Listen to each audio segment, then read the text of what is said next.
Welcome everybody, it's the Fantasy Football Rapper, and today I want to talk about wasted picks. That's right, picks that you guys are just wasting unnecessarily on players where you could get similar production later in your draft. Let's get into it. Beginning with my man, Tyler Lockett. Why are we picking Tyler Lockett in the top of the 5th round ahead of guys like Ridley and Tyler Boyd? Those guys are going to get way more target share, better offenses, throwing offenses. We got Zach Taylor coming in from the Rams. You saw the way they used Cooper Kupp. Tyler Boyd is playing the slot in Cincinnati. Tons of targets. AJ Green is out probably the first couple of weeks. John Ross is horrible. Tyler Boyd is going to eat and eat often. How are we picking somebody like Tyler Lockett, who had 70 targets last year? He produced 965 yards, which, by the way, was his career high. His previous career high was, 664 yards. So who's to think that Lockett, who didn't have more than 600-something yards his first couple of years, is going to get another 900 or more yards this year on a running offense, and then he had 10 touchdowns. That's hard to do, guys. 965 yards and 10 touchdowns, something that's really unpredictable because Russell Wilson was ridiculously efficient last year. You're gonna pick that over somebody like Ridley. God forbid if Julio gets injured, he's got a bad right foot and really becomes, the number 1 receiver and still as a number 2. He scored himself 10 touchdowns last year as a rookie. Definitely like Ridley more. He has a higher floor and a higher ceiling.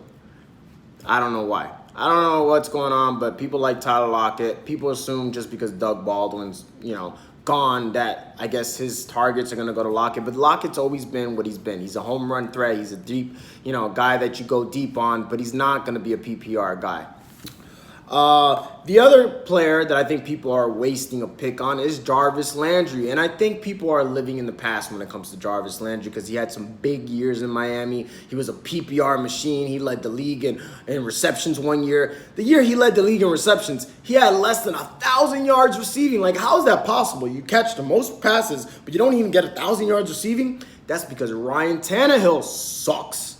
Yeah, he was doing all those little baby dump passes in that Miami offense, which probably means Jamison Crowder might have a good year because he's under Gase now. But that's besides the point. I think it had more to do with Ryan Tannehill being so sorry. Sam Darnold is not sorry like Ryan Tannehill.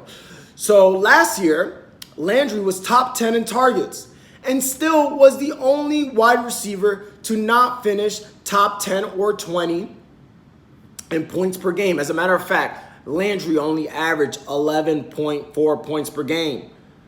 I think Mono Sanu averaged like a point less, and he was going undrafted. So that's the type of production you want in the 5th round? What is the point? And now, he was top 10 in targets last year. Guess who's there now? OBJ. You still think Landry's going to be top 10 in targets? And even with that, he was still like a low wide receiver 2. As a matter of fact, Landry finished with wide receiver 2 or higher numbers in only 6 games. And he had lower than wide receiver 3 numbers in 7 games. Nah, I'm good. And he's going ahead of guys like Christian Kirk and, DJ Moore. No, I'm sorry. I just had a brain fart.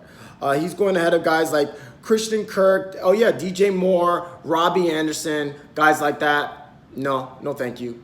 Another guy that's going way too high, guys, is Alshon Jeffrey. Alshon Jeffrey, here, I got a stat. He had 6 out of his 10 games with Wentz last year were for under 10 points. 6, including 5 straight. You really want to pick that type of production in the 5th round?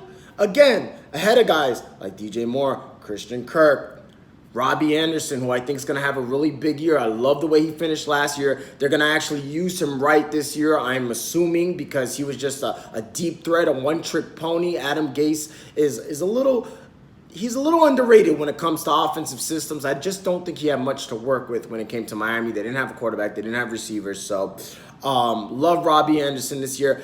But why not go for that upside? Worst case scenario, Robbie Anderson will give you Alshon's best case scenario. Not to mention Alshon's super injury prone, guys.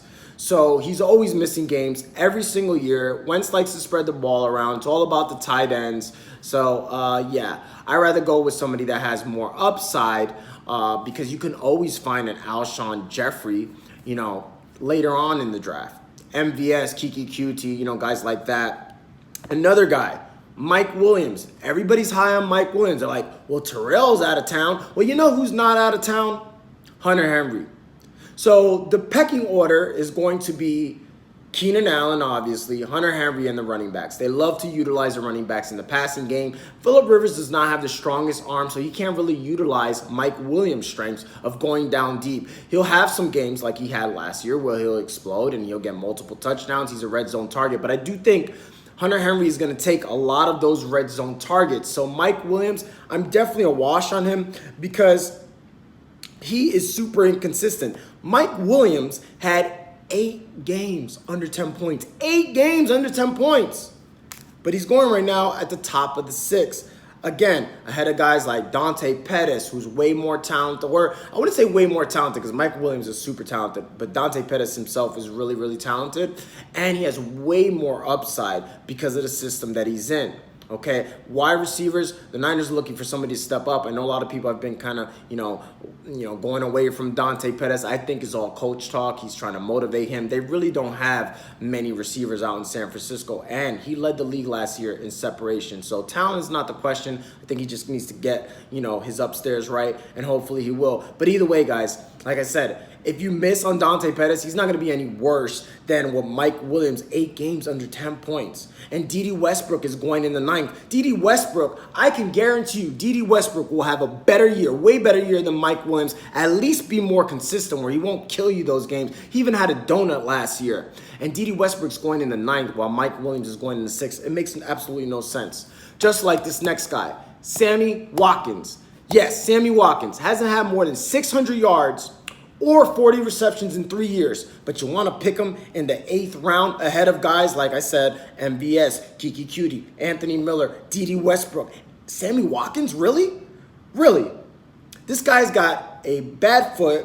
He hasn't produced in over 3 years. Guys, there's no reason for it. It's like a waste of a pick, literally. You're wasting a pick because you're just, I don't know, you think he's miraculously is gonna, go back to what he was in, 3 years ago. No, guys, it's just not worth it. When you get into the middle rounds, everybody at that point is a dart. Everybody's a crapshoot. Why not go for guys who are poised to break out, who have high ceilings? Because their floors are still going to be what Sammy Watkins gives you, what Jeffrey, what Jarvis Landry. 11 points, anybody could get that. You can get that off waivers if you play the matchups right. So I'm trying to get you in that frame of thinking, guys. Go for the upside. Because at that point, everybody's a crapshoot. It's ordinary versus extraordinary. Don't be ordinary. If you guys like this video, please give it a thumbs up. Give me a sub. Trying to get to my first 1,000 subscribers. So I really would appreciate it. As always, guys, if you have any questions about this video or any fantasy questions, comment down below. And until next time.